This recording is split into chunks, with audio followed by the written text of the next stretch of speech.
Injured হয়ে গেছে, so তার গরমের জন্য তারা কিছু এক্সট্রা জিনিসপত্র চেয়েছে, সেগুলো আমরা মিটিং আলোচনা করে এনশিওর করলাম ওগুলো যাতে অ্যাভেলেবল থাকে ফ্রম নেক্সট ম্যাচ। সব জায়গা থেকেই ক্লাবগুলো হ্যাপি, প্লেয়াররাও হ্যাপি। প্রিমিয়ার ডিভিশনটা এবার অনেক বেটার হয়েছে। সিদ্ধান্তগুলো কী হলো, যেটা বললেন যে মিটিং করেছেন, সিদ্ধান্ত কী হলো? আমাদের প্রথম এজেন্ডা যেটা ছিল সেটা হচ্ছে টিম স্ট্যান্ডিংটা ফাইনাল করা, সুপার লিগে কোন কয়টা টিম খেলছে, রেলিগেশনে কোন 3টা টিম খেলছে। সো ওটা শেষ করার পরে আমরা নেক্সট রাউন্ডটা কীভাবে শুরু করব সেটা নিয়ে আলাপ হলো।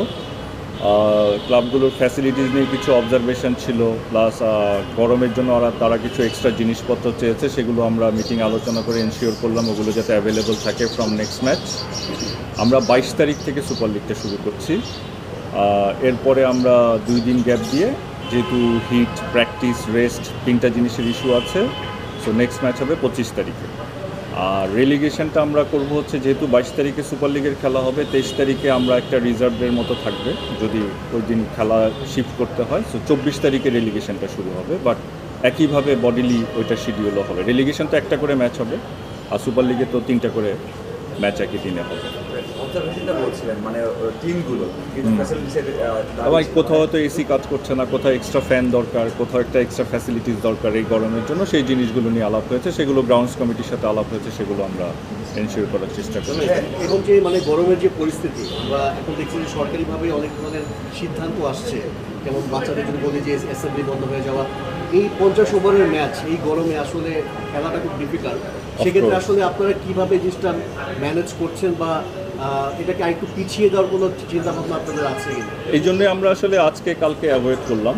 পরশু দিন আমরা একটা ম্যাচ রেখেছি, তারপরে আমরা 2 দিন আরও গ্যাপ রেখেছি, যাতে অবস্থা বুঝে আমরা ডিসিশন নিতে পারি। এবং 25 তারিখের পরে শিডিউলটা আমরা এখনও ফাইনাল করিনি, depending on the clubs feedback আমরা হয়তো এটা সেটেল করবো। মানে ক্লাবগুলোই অ্যাকচুয়ালি যেটা বলেছে আমরা সেটাতেই এগ্রি করে গেছি, বিকজ প্লেয়ারদের খেলার যে কন্ডিশন এবং প্লেয়ারদের যে পরিশ্রমটা, সেটা নিয়ে ক্লাবগুলো অনেক কনসার্ন। অনেক প্লেয়ার গরমের কারণে ইনজুর্ড হয়ে গেছে, সো তাদেরকে পুরো টিম হিসেবে খেলানোর ব্যাপারটা ওরাই আসলে পুট আপ করেছে। সো ওরা ফাইনালি যেটাতে এগ্রি করেছে আমরা ওটাতেই এগ্রি করে গেছি। এইটা তো ন্যাশনাল টিমের প্লেয়ারদের সাথে রিলেটেড না, এটার মতো এটা চলবে। ন্যাশনাল টিমের প্লেয়ারদের যখন চলে যাওয়ার বা যখন তাদের ডাক আসবে তারা চলে যাবে। ভাই আপনার চোখে মানে এবার লিগ নিয়ে তেমন আলোচনা মানে সমালোচনার জায়গা ছিল না বা হয়নি, আপনার কি মনে হয় যে লিগ ফরওয়ার্ডে কেমন গেল এবং আমরা সন্তুষ্ট কিনা? সবসময় যেটা হয় আমরা আসলে গত 3টে সিজন ধরে যেটা চেষ্টা করছি সেটা হচ্ছে একটা ফিক্সড ক্যালেন্ডার, এবং আমরা চেষ্টা করতেছি বিপিএলের সাথে শিডিউলটাকে ঠিক রেখে যত তাড়াতাড়ি লিগটাকে চালু করা যায়। সো অন্যান্য লিগগুলো ডেফিনেটলি অনেক ইমপ্রুভ করেছে, এবং আমাদের অবজারভেশনে সব জায়গা থেকেই ক্লাবগুলো হ্যাপি, প্লেয়াররাও হ্যাপি।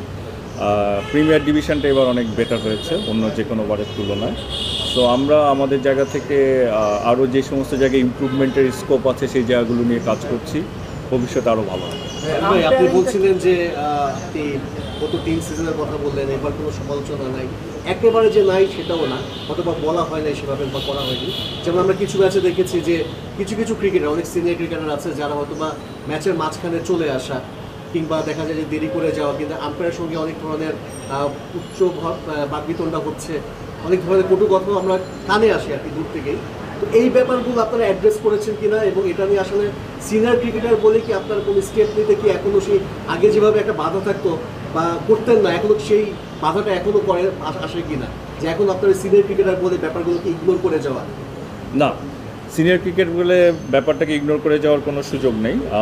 আম্পায়ারিংয়ে 2-1টা ছোটোখাটো মিস্টেক তো হবেই, সবাই তো মানুষ।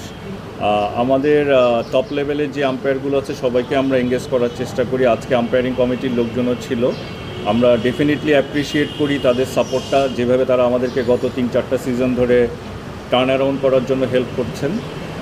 1-2টা ভুল যে হয় না তা না, তো সেটা তো আমাদের প্লেয়াররাও তো মিস্টেক করে। সো আমরা আজকে যেটা বলেছি আম্পায়ারিং কমিটিতে, সামনের দিকে যে বেস্ট অ্যাভেলেবল আম্পায়ারগুলো সুপার লিগে তারা দেয়, এবং তারা আমাদেরকে সেই ব্যাপারে অ্যাসিওর করেছেন যে হ্যাঁ ওনারা এটা করবেন। আর মাঠের ব্যাপার যেটা বললেন সেটা তো আসলে পুরোটাই ম্যাচ রেফারির উপর ডিপেন্ড করে। সো ওনার ওইখান থেকে যদি কখনো কোনো রিকমেন্ডেশন আসে ডেফিনেটলি আমরা এটা এক্সপেক্ট করব। মানে এই ধরনের ইনসিডেন্টের পরেও ম্যাচের রেফারি বা ম্যাচের আপনার কোনো ধরনের কোনো রিপোর্ট আসলে এসএসসি গেমে যাচ্ছে?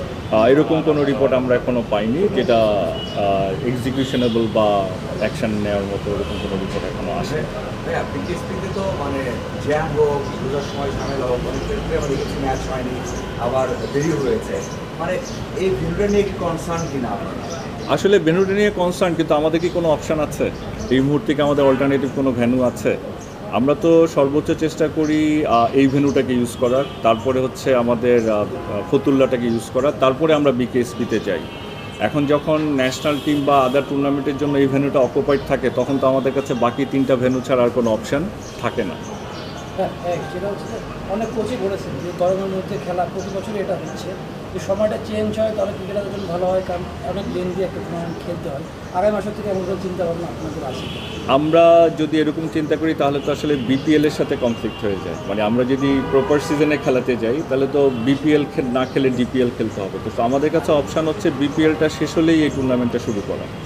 সো এটা বিপিএলটা ধরেন এবার একটু ইলেকশনের কারণে কিছুটা পিছিয়েছে, আমরা আশা করছি নেক্সট ইয়ারে এটা একটু এগিয়ে আসবে। তো ওইটা এগিয়ে আসলে ডিপিএলও এগিয়ে আসবে। এটা আসলে আমাদের তো আর কোনো উইন্ডোও নাই যে ওই উইন্ডোতে আমরা ডিপিএলটা করতে পারি।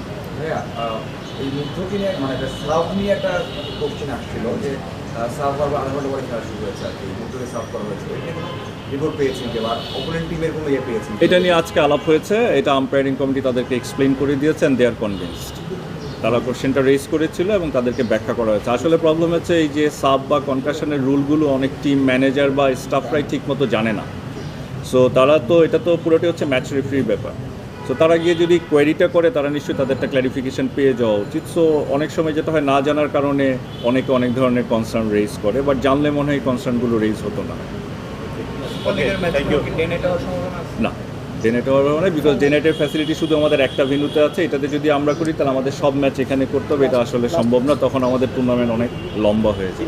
আমরা যদি এরকম চিন্তা করি তাহলে তো আসলে বিপিএলের সাথে কনফ্লিক্ট হয়ে যায়। মানে আমরা যদি প্রপার সিজনে খেলাতে যাই তাহলে তো বিপিএল না খেলে ডিপিএল খেলতে হবে। তো আমাদের কাছে অপশান হচ্ছে বিপিএলটা শেষ হলেই এই টুর্নামেন্টটা শুরু করা।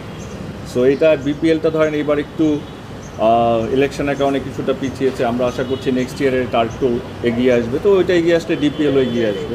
এটা আসলে আমাদের তো আর কোনো উইন্ডোও নাই যে ওই উইন্ডোতে আমরা ডিপিএলটা করতে পারি। ভাইয়া এই মুগ্ধকে নিয়ে মানে একটা সার্ভ নিয়ে একটা কোশ্চেন আসছিল যে সার্ভ বারবার আধা ঘন্টা পরে খেলা শুরু হয়েছে আর কি, মুগ্ধকে সার্ভ করা হয়েছে, এটা কোনো রিপোর্ট পেয়েছেন কি বা অপোনেন্ট টিমের কোনো ইয়ে পেয়েছেন? এটা নিয়ে আজকে আলাপ হয়েছে, এটা আম্পায়ারিং কমিটি তাদেরকে এক্সপ্লেইন করে দিয়েছে অ্যান্ড দে আর কনভিন্সড। তারা কোশ্চেনটা রেজ করেছিল এবং তাদেরকে ব্যাখ্যা করা হয়েছে। আসলে প্রবলেম হচ্ছে এই যে সাব বা কনকাশনের রুলগুলো অনেক টিম ম্যানেজার বা স্টাফরাই ঠিকমতো জানে না। সো তারা তো এটা তো পুরোটাই হচ্ছে ম্যাচ রেফারির ব্যাপার। সো তারা গিয়ে যদি কোয়েরিটা করে তারা নিশ্চয়ই তাদেরটা ক্ল্যারিফিকেশন পেয়ে যাওয়া উচিত। সো অনেক সময় যেটা হয় না জানার কারণে অনেকে অনেক ধরনের কনসার্ন রেজ করে, বাট জানলে মনে হয় কনসার্নগুলো রেজ হতো না। না, ডে নাইট হওয়ার মানে বিকজ ডে নাইটের ফ্যাসিলিটি শুধু আমাদের একটা ভেন্যুতে আছে। এটাতে যদি আমরা করি তাহলে আমাদের সব ম্যাচ এখানে করতে হবে, এটা আসলে সম্ভব না, তখন আমাদের টুর্নামেন্ট অনেক লম্বা হয়ে যায়। ভেন্যু আপাতত 3টেই থাকছে। ওকে।